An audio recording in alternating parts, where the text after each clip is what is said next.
Carolina Arbuckle students. This is your teacher, Miss McVeigh, and we're going to continue on with the standard algorithm of subtraction.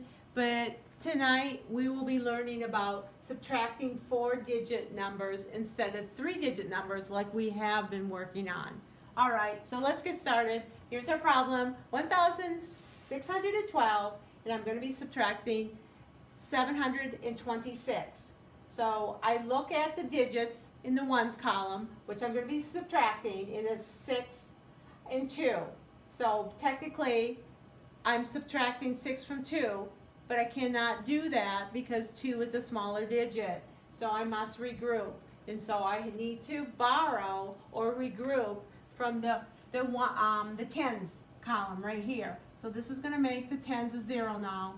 And then this is going to make this 12 because I essentially took that 10 from the tens and put it in the ones. So I basically went 10 plus 2 equals 12.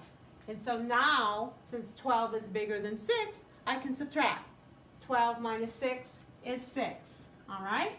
So now I go to my next place value, which is the tens. As you can see, that's a 0 now because I regrouped into the ones, that 10.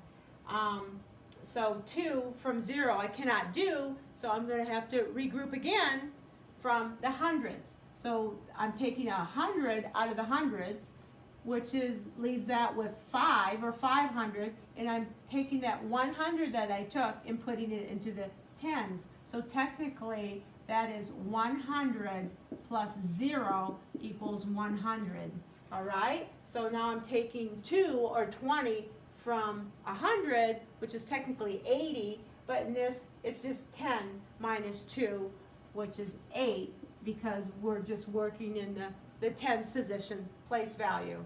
All right, so let's now go to our hundreds. This is a 7, and there's a 5 now sitting in our hundreds.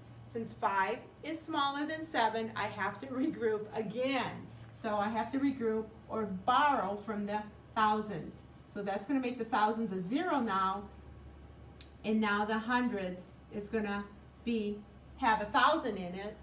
It's sitting there looking like 15, but it really is 1,000 plus 500 equals 1,500. So that really is 1,500 because it's sitting in the hundreds up there.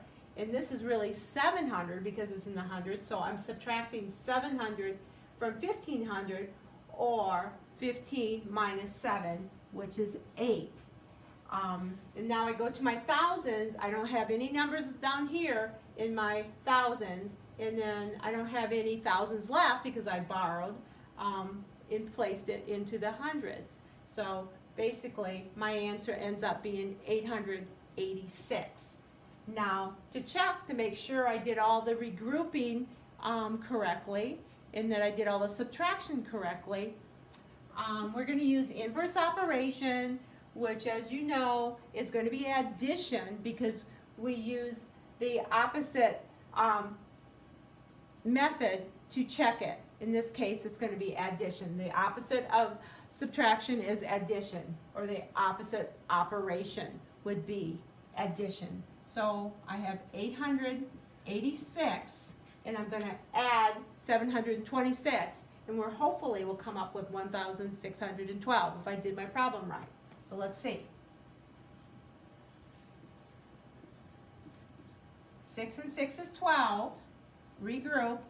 Okay, so I can see that these two numbers are compatible. 2 and 8 go together nicely to make 10. Then I just add the 1, so that's going to be 11. And then I regroup or carry over the 1, and I can see if I put 1 with 7, that's going to make a nice compatible 8. So 1 plus 7 is 8, and 8 plus 8 is 16. And so I want to put my comma because every 3 numbers is a period.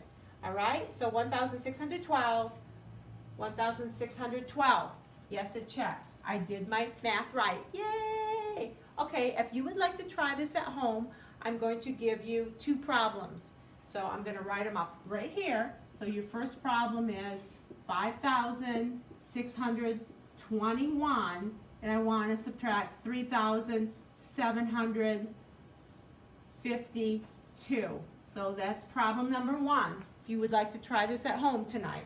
Your second problem is going to be here, which is 1,348, and I'm going to subtract 762.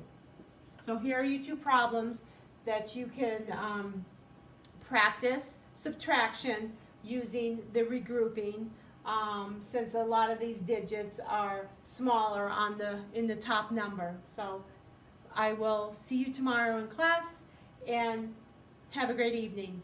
Bye.